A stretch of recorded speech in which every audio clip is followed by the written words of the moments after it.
Okay, good morning. I'm going to call to order the special call meeting of the Kentucky Public Pensions Authority Board, and we're going to begin with a legal public statement.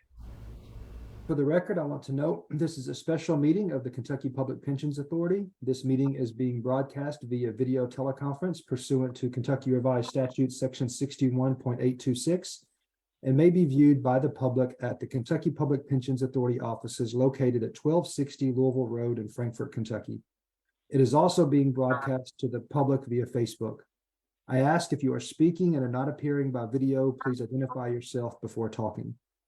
In the event that video or audio broadcast is interrupted, we will attempt to reestablish a connection.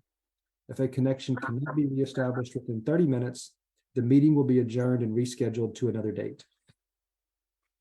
Okay, thank you. Sherry, roll call and then just go ahead and do the public comments. Sure. Mr. Piercy, Here. Dr. Hackbart, Here. Ms. Hampton. Ms. Hampton, Here. Mr. Lane, Here. Mr. O'Meara, Here. Ms. Pendergrass, Here. Mr. Powell. Here. And Mr. Summers. I think Mr. Summers is actually just getting on. Sorry, I'm late. Oh, you're fine. We just did roll call and Mr. Summers, you are here, so thank you. So we did have two public comments for today's meeting. And I will start reading. The first one is from Marja Lee Ambergy. She writes, I am a retired state employee. Cost of living had increased drastically over the years, but nothing like now. Decisions has to purchase food or medicine or pay bills. Please approve a cost of living increase to go along with the cost of living today. Thank you. The second public comment was from Orion Rumfelt, and he states as follows. Thank you for taking time to listen to my concerns. Firstly, while reading the judicial retirement plan for Kentucky, some interesting and concerning facts came to light. The research I've conducted so far is limited. However, I suspect other plans are affected also. The research can be found from public resources and official government and business websites. Please feel free to contact me for sites information if you need to conduct further research. Secondly, on page 2 of the April 24th, 2023 Public Pension Review Board minutes, Mr. Bo Craycraft states that the judicial retirement plan shares and voting rights go to Baird Trust, a division of Robert W. Baird and Company, Inc.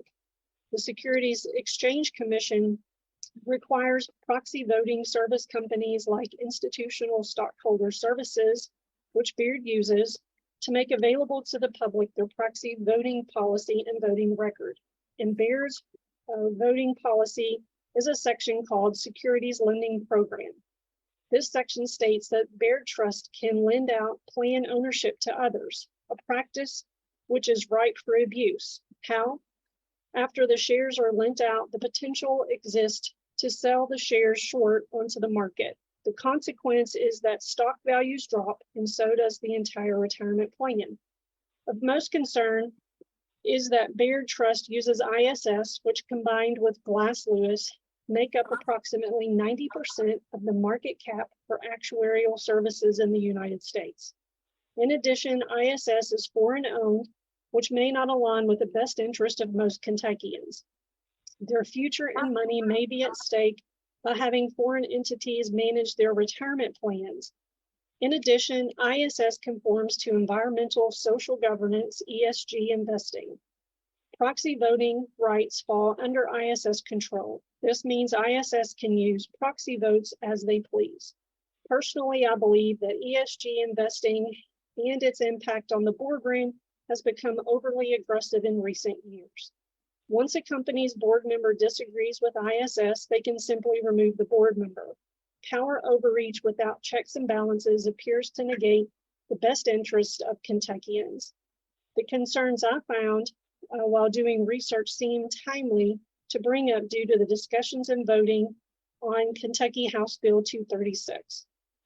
Also, as a citizen and investor, the goal is to make as many people as possible aware of what could potentially happen to retirement plans once they leave the state's control. Granted, states' financial decisions should be based on pecuniary factors. However, are the retirement plans really getting the best rate of return when their own stocks in said plan are being used against itself? Bluff investors may get a slightly higher return percentage, but is it worth the risk of having foreign companies controlling so much voting power, which consequently decides which businesses fail or succeed? Thank you for taking the time to read my concerns. If there is anything that needs clarification or further discussion, you may contact the phone number below. Again, thank you, Brian Rumfeld. Thank you.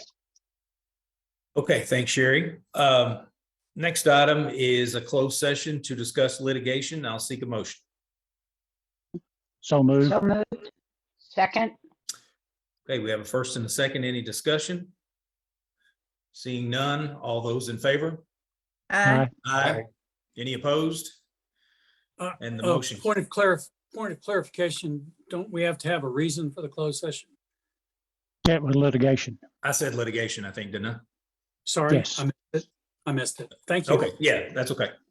So that motion carries. A motion having been made in open session to move into closed session for a specific purpose, and such motion having carried by majority vote in open public session, the board shall now enter closed session to discuss litigation pursuant to KRS 618101C because of the necessity of protecting the confidentiality of the system's litigation strategy and preserving any available attorney-client privilege. So with that, we're in closed session.